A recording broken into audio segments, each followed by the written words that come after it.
Xin chào tất cả các bạn. Chỉ với 8 dòng code, chúng ta có thể search bất kỳ một dữ liệu nào ở trong VBA Excel mà không cần phải file hay là Ctrl F.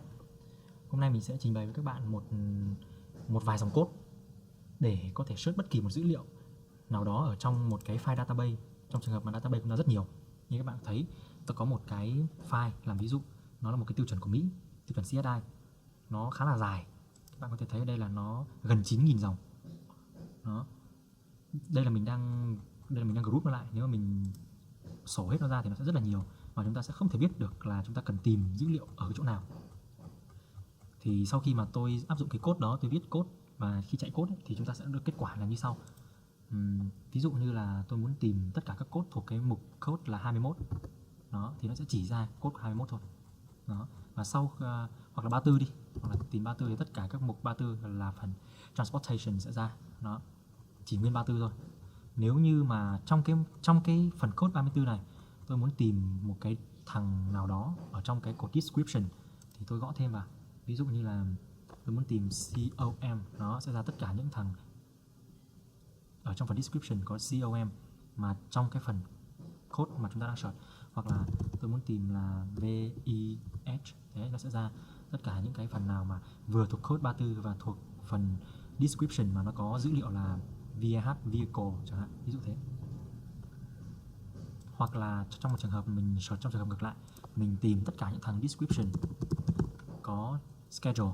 Đó, các bạn thấy tất cả phần description có schedule ra, nhưng mà phần code thì lại có rất nhiều, code 7, code 8, code 9, code 10 và rất nhiều các code ở phía sau này. Thì mình muốn tìm chỉ nguyên cái phần code của thằng 12 thôi chẳng hạn. Đó, thì mình nhấn 12, nó sẽ ra tất cả những thằng code 12 mà là có phần description có chữ schedule. Thì cái việc làm như thế này ấy, cái việc mà hai cái cột này nó cứ search qua search lại với nhau như này ấy, thì thứ nhất là nó đỡ công cho chúng ta là phải Ctrl F để tìm cái từ mình mong muốn. Thứ hai là mỗi một lần mà ta muốn lọc hai cột liên tiếp, thậm chí là 3 cột, nếu mà chúng ta muốn thì chúng ta lại phải dùng đến cái công cụ là cái công cụ filter. Thì chỉ với 8 dòng code thôi, chúng ta sẽ làm một lần và chúng ta sẽ quản lý mãi mãi cho cái file database, cái file data gần 9.000 dòng này. Đó, thì bây giờ chúng ta cùng bắt đầu. Tôi tắt cái file này đi.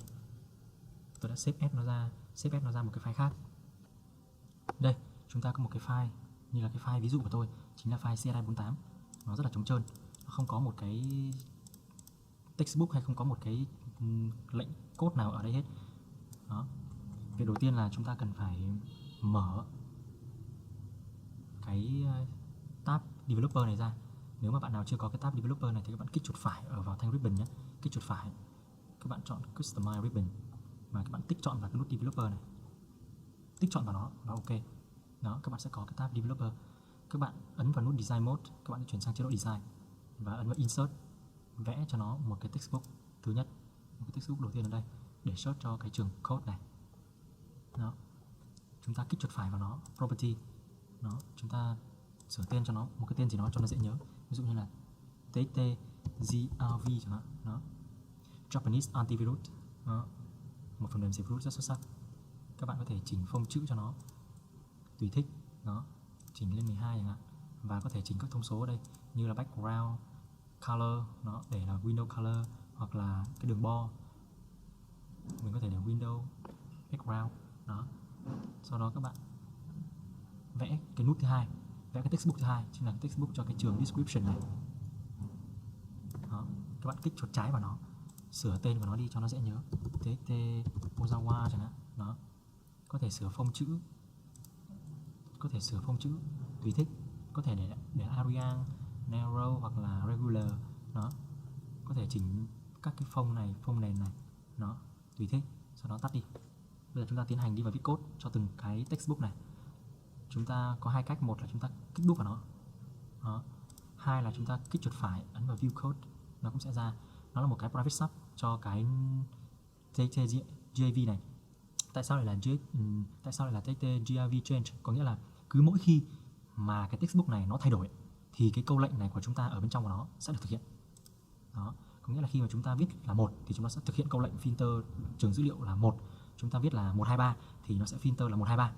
Đó, bây giờ chúng ta sẽ tiến hành đi vào viết code. Đầu tiên là chúng ta set đến trường hợp đó là cái textbook này có ký tự hoặc không có ký tự, tức là khi chúng ta gõ hoặc không gõ gì cả, thì chúng ta set cho nó một cái biến, đó là biến length, chính là biến chiều dài của txt grv.value bằng 0. Đó, nếu như chiều dài, nếu như cái giá trị của cái txt grv này mà bằng 0 thì chúng ta sẽ làm thế nào? Thì ở tại cái sheet mà chúng ta đang thực hiện này, cái chế độ auto filter mode, cái chế độ này sẽ không được thực hiện. Nghĩa là chúng ta không biết cái gì thì nó sẽ không thực hiện cái gì cả. Đó. Còn else có nghĩa là còn nếu không thì sao? Còn nếu không có nghĩa là nếu như mà nó khác không, chúng ta gõ bất kỳ một cái gì vào trong cái trường dữ liệu này và với txt grv này, thì nếu như chúng ta gõ vào thì sao? Thì trong trường hợp này chúng ta phải chia ra làm hai trường hợp, đó là cái chế độ auto filter chúng ta có bật hay không bật. Thì chúng ta set ở trong cái active sheet của chúng ta, chế độ auto filter mode, nếu mà nó bằng true thì sao? Thì chúng ta cũng phải đưa nó về for để chúng ta set cho nó riêng một cái quy tắc để auto filter mode bằng for. Đó. Sau đó chúng ta end if cho cái này, end if cho nó.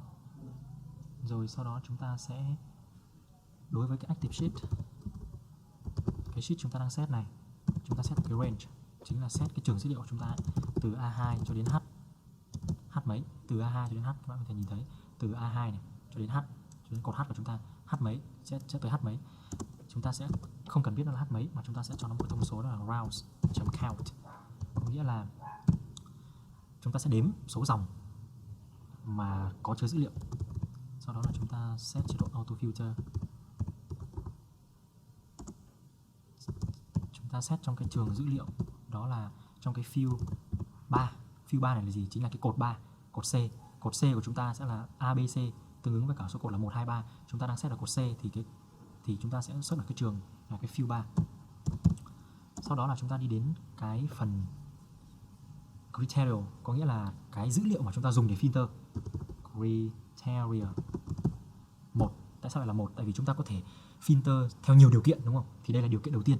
Và chúng chỉ set cho một điều kiện này thôi. Chúng ta sẽ set là ở trong cái txt grv.value, có nghĩa là chúng ta sẽ search dựa vào cái giá trị điều kiện mà chúng ta search sẽ là cái giá trị của cái grv này. Nhưng mà nếu mà như vậy thì chúng ta có thể, ví dụ như là tôi muốn search cái con số 21 cơ, nhưng mà khi tôi mới gõ số 2 là tôi đã muốn là nó đã phải filter rồi, chứ không cần phải gõ cả chữ 21 ra. Thì tôi gõ đến đâu là nó sẽ filter đấy, thì tôi phải kẹp cho nó một cái điều kiện, đó là tôi kẹp ở phía trước những cái value này, tôi kẹp cho nó một cái điều kiện, đó là tôi kẹp hai cái dấu sao ở đầu và cuối, có nghĩa là tất cả mọi cái dữ liệu nào chỉ cần có chứa cái giá trị text mà tôi gõ ở trong cái grv này, bất chấp là nó nằm ở phía trước hay phía sau của một trường dữ liệu, thì nó đều được search. Đó, tôi kẹp vào như thế. txt, cái này phải là txt. Đó, txt grv.value.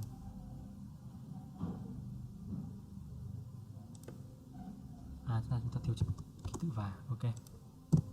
Đó. Sau đó là chúng ta end if. Ok. Đó. Một dòng, 2 dòng, 3 dòng, 4 dòng, 5 dòng, 6 dòng, 7 dòng và 8 dòng. Có thể các bạn không tin nhưng mà chúng ta chỉ cần như thế này thôi là chúng ta đã có thể thực hiện những gì mà chúng ta mong muốn rồi. Bây giờ tôi save cái code này lại và tôi ra đây tôi chạy thử. Trước tiên là ta phải tắt chế độ design mode đi nhé, để chúng ta gõ vào đây. Ví dụ tôi muốn gõ 34. Đó, bạn xem, chúng ta đã bắt đầu search được ra tất cả những thứ thuộc 34, 12, tất cả những thứ thuộc 12. Ok. Vậy là xong với nút đầu tiên. Bây giờ chúng ta sang cái nút số 2 thì chúng ta lại bật chế độ design mode lên, chúng ta kích đúp vào, hoặc là chúng ta có thể kích chuột phải và view code như vừa nãy tôi nói.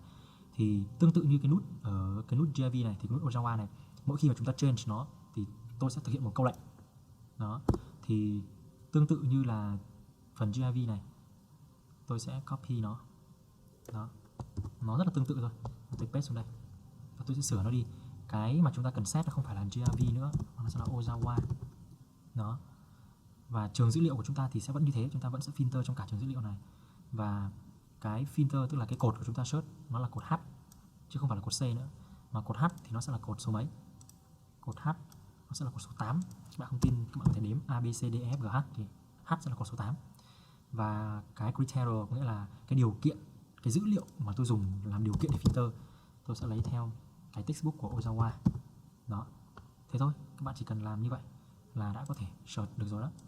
Bây giờ tôi search, chuyển chế độ design mode này về nút trạng thái bình thường, tắt nó đi.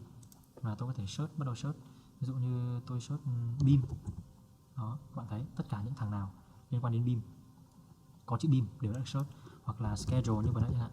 Schedule thì ra hơi nhiều. Đó. Schedule. Tôi search column đi.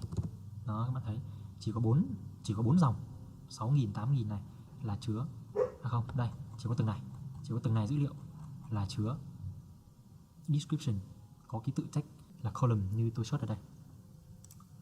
Các bạn có thể, nhưng mà bây giờ các bạn có để ý thấy đây là nếu mà tôi search là column thì nó lại ra column của cả cái phần code 3, code 5, code 33, code 43. Vậy tôi muốn hai thằng này nó phải link với nhau. Khi mà tôi search thằng này sau đó là tôi lại search tiếp thằng này, tức là search hai thằng móc nối với nhau, thì tôi phải làm thế nào? Thì các bạn chỉ cần phải thêm một dòng code nữa.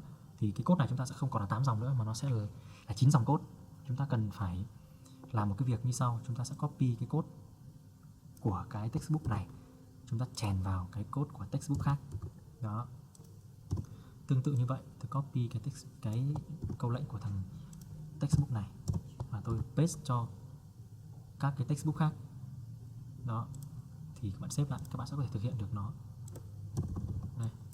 Ví dụ tôi search 34, đó, chỉ nguyên 34. Bây giờ tôi muốn tìm tất cả những thằng nào có cái chữ VEH của thằng 34. Đó, các bạn thấy nó đã thực hiện đúng những gì mà tôi mong muốn. Hoặc là tôi không thích search như thế, tôi muốn search schedule trước. Schedule. Đó, ra rất nhiều schedule. Và bây giờ tôi muốn tìm thằng schedule của thằng 12 tôi xem nào. Đó, nó sẽ chỉ ra schedule của 12. Các bạn có thể thấy.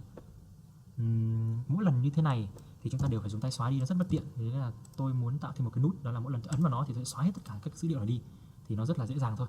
Các bạn lại bật chế độ design mode lên, vào insert và vẽ cho nó một cái button, tức là một cái nút ở đây. Đó.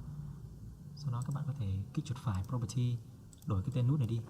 Nó có thể là nút refresh chẳng hạn. Đó. Cái caption chính là cái tên của nó, tôi đặt cho nó là nút x.